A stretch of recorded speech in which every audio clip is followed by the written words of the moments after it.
Today's telescopes study the sky across the electromagnetic spectrum. Each part of the spectrum tells us different things about the universe, giving us more pieces of the cosmic jigsaw puzzle. The most powerful telescopes on the ground and in space have joined forces over the last decade in a unique observing campaign known as GOODS, which reaches across the spectrum and deep back into cosmic time.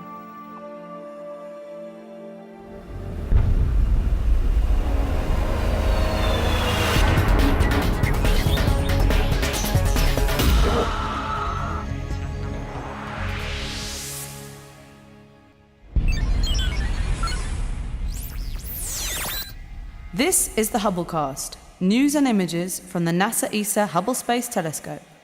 Travelling through time and space with our host, Dr. J, aka Dr. Joe Liska.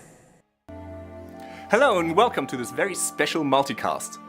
We'll be exploring a unique collaboration between some of the world's most powerful telescopes, both on the ground and in space. Now to do this, we've set up a similar collaboration between the ESOcast, the Hubblecast, the Spitzer Space Telescope's Hidden Universe, and the Chandra X-ray Observatory's Beautiful Universe. I'm Megan Watsky for the Beautiful Universe from the Chandra X-ray Center. And I'm Dr. Robert Hurt for the Hidden Universe from NASA's Spitzer Science Center. It's the combination of deep observations from many different telescopes that makes this project so important. The longer a telescope spends looking at a target, the more sensitive the observations become, and the deeper we can look into space. But to get the full picture of what's happening in the universe, astronomers also need observations at a range of different wavelengths, requiring different telescopes. These are the key ideas behind the Great Observatories Origins Deep Survey, or GOODS for short. The GOODS project unites the world's most advanced observatories. These include ESO's Very Large Telescope, the NASA ESA Hubble Space Telescope, the Spitzer Space Telescope, the Chandra X-ray Observatory, and many more, each making extremely deep observations of the distant universe across the electromagnetic spectrum. By combining their powers and observing the same piece of sky, the GOODS observatories are giving us a unique view of the formation and evolution of galaxies across cosmic time, and mapping the history of the expansion of the universe.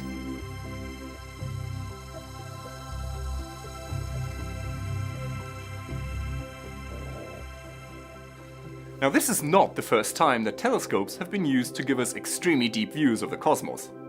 For example, the Hubble Deep Field is a very deep image of a small region of sky in the northern constellation of Ursa Major.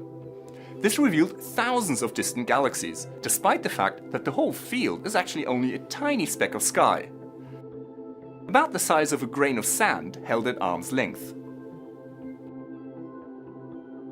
Now, with GOODS, many different observatories have brought their powers to bear on two larger targets, one centered on the original Hubble Deep Field in the northern sky, and one centered on a different deep target, the Chandra Deep Field South in the southern sky.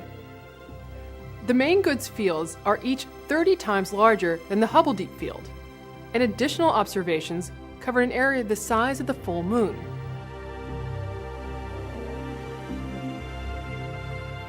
These areas of the sky were already some of the most extensively explored, and so the combination of the existing archival data with the many new dedicated observations gives us an unprecedented view of the history of galaxies.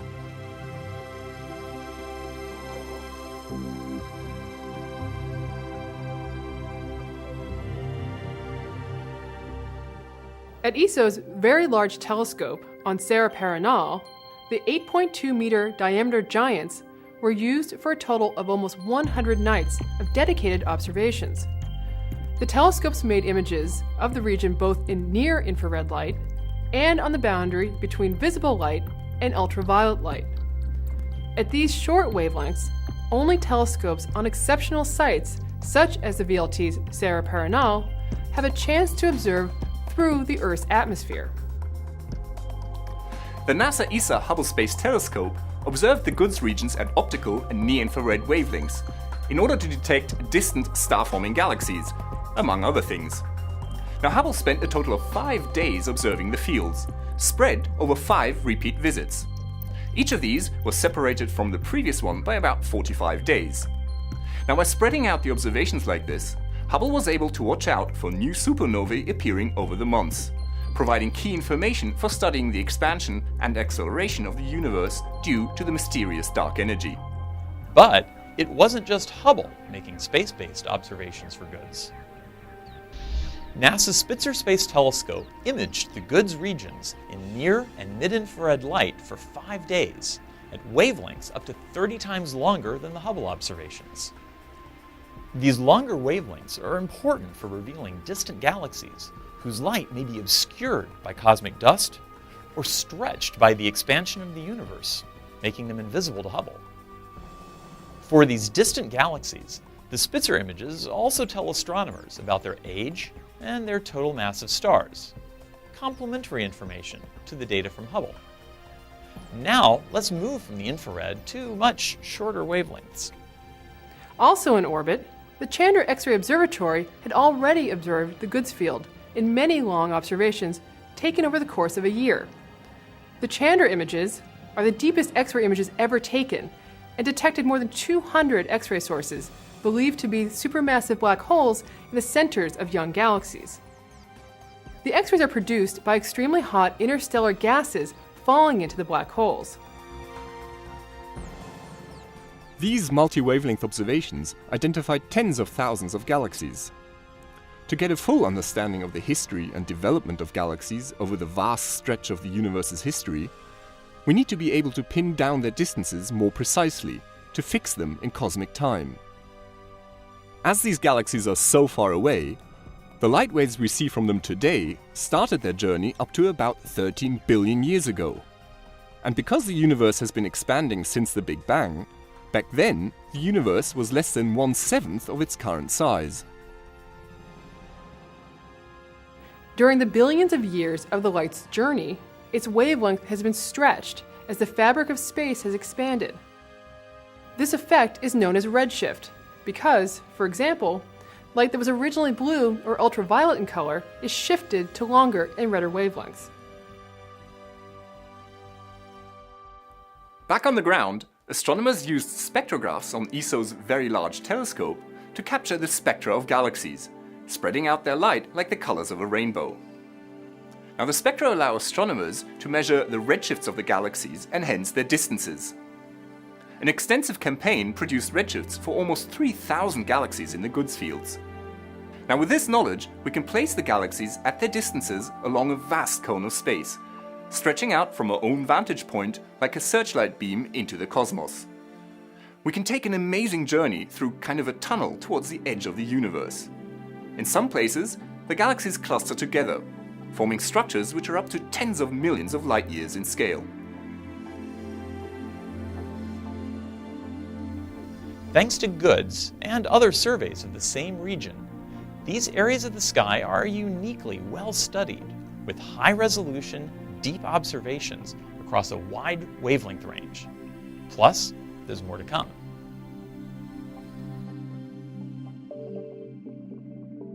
For example, the Atacama Pathfinder Experiment Telescope, or APEX, has spent a total of 300 hours, nearly 2 full weeks, imaging the region at submillimeter wavelengths from its high site on the 5,000 meter altitude plateau of Chajnantur in the Chilean Andes. Observations at these wavelengths are ideal for finding the redshifted light of distant, dusty galaxies in the very early universe. Because of the longer wavelength of its submillimeter light, the apex image is not as sharp as the visible light and infrared images. However, thanks to the deep Spitzer images, as well as images made at radio wavelengths, we can match up and identify the objects found by apex with galaxies seen at other wavelengths. The submillimeter light glow reveals that hundreds of stars are being formed per year in these galaxies. In the next couple of years, ALMA, the Atacama Large Millimeter Submillimeter Array, currently under construction on the same plateau as APEX, will begin its first science observations. Also observing at submillimeter wavelengths, it will have much greater sensitivity than APEX, and resolution even better than Hubble. ALMA will revolutionize our understanding of the early universe, by revealing many more distant, dust-obscured galaxies that cannot be seen at all by visible light and infrared telescopes. These projects are an excellent example of how great observatories are joining together across the electromagnetic spectrum to give us a more complete view of galaxies over the history of the universe. Already, astronomers have written over 400 papers based on these data, with even more in the pipeline. And on top of that, the observations of the goods fields will continue in the future. These patches of the sky will be prime targets for the next generation of telescopes, both on the ground and in space. And astronomers around the world will use these data to learn new things about the universe for many years to come. Saying goodbye to our friends at the other observatories, this is Dr. J, signing off for the ESOcast and the Hubblecast. This is Dr. Robert Hurt signing off for the Hidden Universe and the Spitzer Science Center, reminding you there's a hidden universe just waiting to be discovered. And this is Megan Waske, signing off for the Chandra X-ray Observatory and the beautiful universe. Join me again next time for another cosmic adventure, which I'm sure will surprise us beyond our wildest imagination.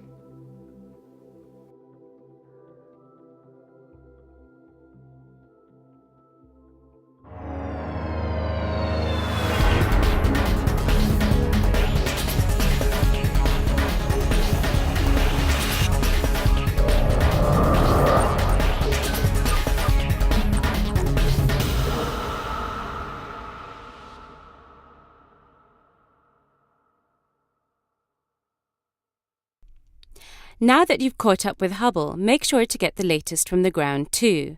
The ESOcast highlights the best of the European Southern Observatory and its powerful telescopes that observe from high in the Chilean Andes, at the Southern Hemisphere's best-known sites for astronomical observations.